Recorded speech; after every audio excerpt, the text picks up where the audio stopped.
नमस्कार दोस्तों, आप सबका स्वागत है हमारे चैनल एस्ट्रोवर्ड में। अगर आपने हमारे चैनल को अब तक सब्सक्राइब नहीं किया है तो अभी सब्सक्राइब करें। धनु राशि दिसंबर 2022 राशिफल सामान्य। धनु राशि के जातकों के लिए दिसंबर का महीना अच्छा रहेगा। देवगुरु बृहस्पति की कृपा से आपके अनेक काम बनने लगेंगे, जिससे आपके चेहरे पर राहत संतुष्टि दिखाई देगी और आप पूरे मनोबल से अपने काम को अंजाम देंगे। विदेश जाने का सपना इस महीने में पूरा होने की संभावना लेकर आ रही है, इसलिए अभी विदेश जाने की इच्छा है तो पूर्ण रूप से प्रयास करें ताकि आप विदेश जाने में कामयाब हो सके। इस महीने कुछ छोटी दूरी की यात्राएं भी होंगी, जो आपका मनोबल बढ़ाने वाला होगा और उनकी यात्राओं के दौरान कुछ अच्छे लोगों से मुलाकात भी होगी, जो आपके खास मित्र बन सकते हैं। दिसंबर का यह महीना आपके जीवन के लिए कैसा रहेगा और परिवार, करियर, स्वास्थ्य, प्रेम आदि के क्षेत्रों में आपको कैसे फल प्राप्त होंगे, यह जानने के लिए विस्तार से वीडियो देखिए। कार्य क्षेत्र। करियर के दृष्टिकोण से यह महीना अनुकूल रहेगा। चतुर्थ भाव में बैठे बृहस्पति की पूर्ण दृष्टि आपके दसम भाव पर रहेगा, जिससे करियर में अच्छे परिणाम प्राप्त होंगे। दसम भाव के स्वामी बुध के द्वादश भाव में होने से महीने की शुरुआत में ज्यादा प्रयास करने पड़ेंगे और विदेश जाने का मौका मिल सकता है। उसके बाद 3 तारीख को बुध देव आपकी राशि में प्रवेश करेंगे और 5 तारीख को शुक्र महाराज भी आपके ही राशि में आ जाएंगे। उसके बाद से आप अपनी नौकरी में अपने ऊपर ध्यान देना शुरू कर देंगे। आप देखेंगे कि ऐसा क्या हो रहा है जिससे कि आपको प्रत्यक्ष रूप से लाभ हो, और यदि कोई समस्या है तो उसे दुरुस्त करने की कोशिश करेंगे, जिससे नौकरी में आपकी स्थिति अच्छी हो जाएगी। 16 दिसंबर को सूर्यदेव आपकी राशि में प्रवेश करेंगे। आपके भाग्य भाव के स्वामी हैं, इसकी वजह से आपका भाग्य प्रबल होगा और आपको नौकरी में पदोन्नति के योग बन सकते हैं तथा आपके मान सम्मान में बढ़ोतरी होगा।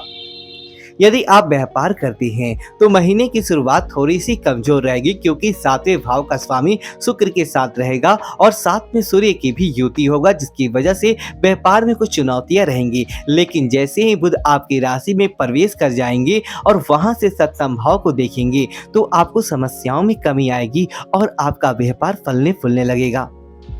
शुक्र और सूर्य की भी प्रथम भाव से सप्तम भाव पर दृष्टि डालने के कारण आपको सरकारी क्षेत्र से जुड़कर काम करने का मौका मिल सकता है, जिससे कि आपको बढ़िया लाभ प्राप्त होगा और आपको बड़े संपर्क जुड़ेंगे। इन संपर्कों का आपके अपने पर व्यापार में अच्छा लाभ प्राप्त होगा और आपका व्यापार उन्नति करेगा। आर्थिक आर्थिक दृष्टिकोण से देखने पर पता चलता है कि दूसरे भाव में शनि महाराज अपने ही राशि में विराजमान है और राहु तथा केतु का प्रभाव कुंडली के एकादश भाव पर है। इसके अतिरिक्त कुंडली के द्वादश भाव में बुध, शुक्र, सूर्य और विराजमान है। उनके ऊपर मंगल देव की पूर्ण दृष्टि है। इस प्रकार कहा जा सकता है कि इस महीने की शुरुआत से ही आपके खर्च और आपकी आमदनी दोनों ही बढ़ती रहेंगी, लेकिन 3 तारीख को और 5 तारीख को शुक्र के प्रथम भाव में आ जाने से खर्चों में काफी हद तक कमी आएगी। आप अपने ऊपर खर्च करेंगे और कुछ महत्वपूर्ण चीजें खरीदेंगे, लेकिन बुध और शुक्र का गोचर बदलने के बाद खर्चों में कमी आने लगेगी और जब 16 दिसंबर को सूर्य देव प्रथम भाव में आ जाएंगे तो खर्च लगभग कम हो जाएंगी और आपकी अच्छी होने से आपकी आर्थिक स्थिति बढ़िया रहेगी। यदि आप व्यापार करते हैं तो आपकी सरकारी क्षेत्र से लाभ भी मिल सकता है और आपके व्यापार की उन्नति होगी। तथा नौकरी करते हैं तो आपको महीने के उत्तरार्ध में कुछ बड़ा लाभ मिलने की संभावना से इनकार नहीं किया जा सकता है। इसीलिए कहा जा सकता है कि आपका यह महीना अपनी समाप्ति से पूर्व आर्थिक तौर पर आपको अच्छे परिणाम प्रदान करके जाएगा। स्वास्थ्य के दृष्टिकोण से देखें तो राशि स्वामी के इंद्रिय भाव में होने से स्वास्थ्य वैसे तो मजबूत रहेगा, लेकिन द्वादश भाव में ग्रहों की अधिक उपस्थिति स्वास्थ्य में कुछ समस्याएं उत्पन्न कर सकती है और मंगल की भी वक्री अवस्था में छठे भाव में होने से रक्त संबंधित कुछ समस्याएं, चोट लगना, किसी तरह की सर्जरी या फिर फोड़ी, फुंसी, ब्लड प्रेशर की अनियमितता जैसी समस्याएं परेशान कर सकती है। आंखों में रोग या अनिद्रा की समस्या भी हो सकती है। बुध और सूर्य के प्रथम भाव में आ जाने से इन समस्याओं में कमी आएगी और आपका स्वास्थ्य मजबूत बनेगा, लेकिन आपको पितृ प्रतिकृति के रोग जैसे कि तेज बुखार जैसी समस्याएं महीने भर परेशान कर सकती है। इसके लिए आपको शुरू से ही अपने स्वास्थ्य पर नजर बनाकर चलनी चाहिए और जरूरत होने पर चिकित्सा परामर्श लेना चाहिए। समय पर भोजन करने की आदत डालें और भरपूर मात्रा में तरल पदार्थों का सेवन करें। इससे आपका स्वास्थ्य मजबूत बनेगा।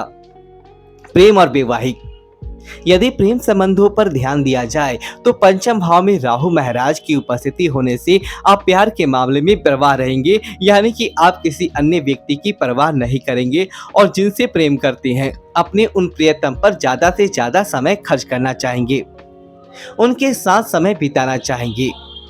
आप दोनों के बीच की दूरियां मिटेगी और आप प्यार के सागर में डुबकियां लगाने लगेंगे।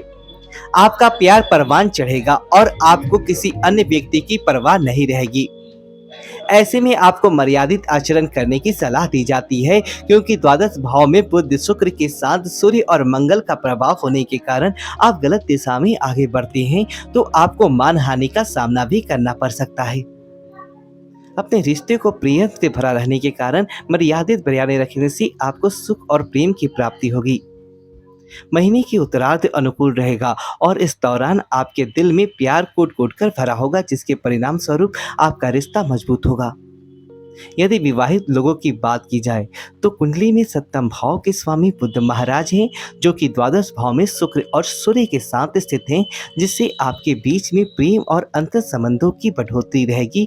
लेकिन सूर्य बीच बीच में अहम का टकराव भी करवाएगा, इसलिए आपको थोड़ा सा धैर्य रखना चाहिए। बुध और शुक्र के प्रथम भाव में आकर सप्तम भाव को पूर्ण दृष्टि के साथ देखने के कारण स्थितियां बहुत अच्छी रहेगी और आपके रिश्ते में प्रेम, सम्मान और एक दूसरे के प्रति समर्पण का भाव दिखाई देगा। छठे भाव में बैठे मंगल के प्रथम भाव पर दृष्टि होने की वजह से आप थोड़ा सा उग्र स्वभाव दिखा सकते हैं, जिसकी वजह से रिश्ते में कुछ तनातनी हो सकता है। लेकिन फिर भी अन्य ग्रहों के कारण आपके रिश्ते में प्यार बना रहेगा और आप अपने रिश्ते को जिम्मेदारी के रूप में लेंगे, जिससे आप खुशी से अपने रिश्ते में आगे बढ़ेंगे। पारिवारिक जीवन पर दृष्टि डाली जाए तो दूसरे भाव में स्वराशि के शनि महाराज विराजमान रहेंगे, जिसकी वजह से आप जो भी कुछ बोलेंगे स्पष्ट बोलेंगे। हालांकि आपकी कुछ बातें लोगों को कड़वी महसूस हो सकती है। बेशक वह सही है, इसलिए थोड़ा सा बोलते समय मीठा बोलने की कोशिश करें ताकि परिवार का माहौल खुशियों से भरा रहे। आपकी राशि से चौथे भाव में बृहस्पति महाराज विराजमान हैं, जिसकी वजह से पारिवारिक जीवन खुशियों से भरा ही रहने वाला है। परिवार में बुजुर्गों का सहयोग और समर्थन आपको प्राप्त होगा। उनके आशीर्वाद से आपके रुके हुए काम बनेंगे और घर का माहौल भी सकारात्मक रहेगा। आप अपने घर परिवार की जरूरतों पर ध्यान देंगे और घरेलू खर्च भी करेंगे। परिवार में कोई शुभ कार्य भी संपन्न हो सकता है, जिसकी वजह से सभी लोगों में आपसी प्रेम और सद्भाव का भाव रहेगा तथा अतिथि आगमन से सभी का मन प्रसन्न रहेगा और सब पूरे जोश के साथ अतिथियों के स्वागत में लगे रहेंगे। तीसरे भाव के स्वामी शनि की दूसरे भाव में उपस्थिति भाई बहनों का सहयोग प्रदान करेगा। आवश्यक होने पर भी आपकी आर्थिक रूप से मदद भी करेंगे और वैसे भी वह आपकी मदद करते ही नजर आएंगे।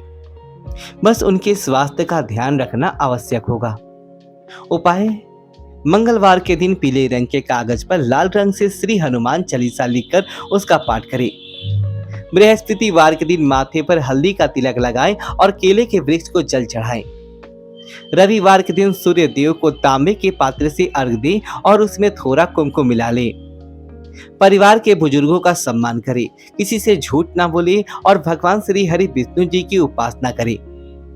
दोस्तों वीडियो को लाइक करें और कमेंट बॉक्स में नमः शिवाय लिखें और हमारे चैनल को सब्सक्राइब करें। धन्यवाद दोस्तों।